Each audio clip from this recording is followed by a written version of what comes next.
This one night after the candidates for Iowa governor faced off in a TV debate, two candidates for U.S. House District 3 did battle in a wide-ranging debate of their own. KCCI's Chris Gothner was there. He joins us now with a wrap-up. Chris? Stephen Shana, tonight's Iowa Public Television debate between incumbent David Young and challenger Cindy Axne didn't feature fireworks or big differences in personality.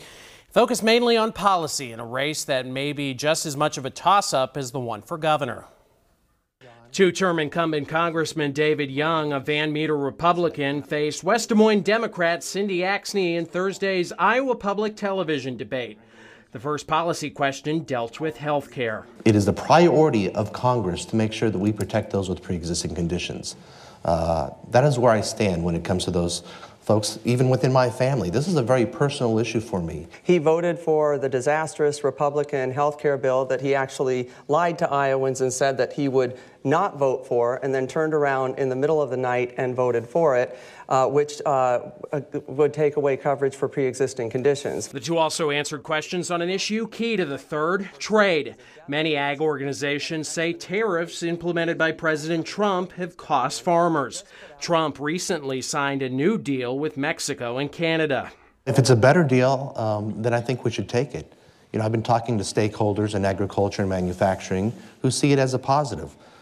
We need to make sure that with this new USMCA agreement, that we get it taken care of and tie the loose end, that knot in Congress, to keep it going forward. I think it's very reckless by this administration to have started these trade wars, and certainly with our allies and our neighbors. I would certainly look to any regulation, any agreement to make sure that it works for the people here in Iowa. Axne says she needs to read the deal more, and Young says he'd move to eliminate steel and aluminum tariffs.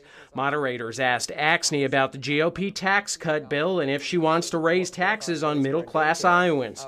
This came after Trump dubbed her Cindy Tax-Me at a rally in Council Bluffs Tuesday.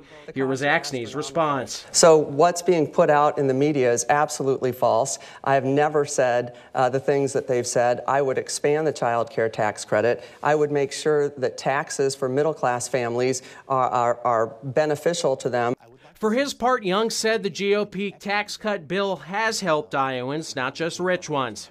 Today, the Gallup organization released a poll that said 64% of Americans have seen no increase in their take-home pay as a result of the tax law that you signed.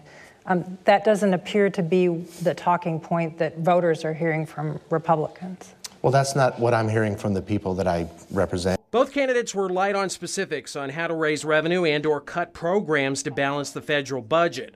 On guns, both Young and Axne agreed to a ban on bump stocks, the device used in a deadly mass shooting in Las Vegas.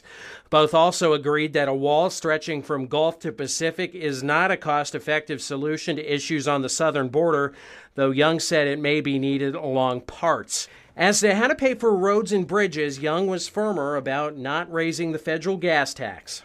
Do you think the gas tax should be raised to help finance the president's vision for infrastructure improvements in the country? No. Why not? Because I think it's a tax on working Iowans. Well, I think we need to look at all opportunities for making sure that we've got what we need for an infrastructure. Another difference between the two is whether a federal law is needed to protect LGBTQ Americans from workplace discrimination. Axne said flat out yes, while Young would not say yes or no. We'll note that KCCI offered to host our own debate with the Register, but Young declined, thus making this the only TV debate for this race. All right, thank you, Chris. KCCI will, of course, keep you up to date on air and online all the way up to Election Day on November 6th. This story, Chris's, is posted on the KCCI News app, and if you missed last night's governor debate, that can also be found on the app.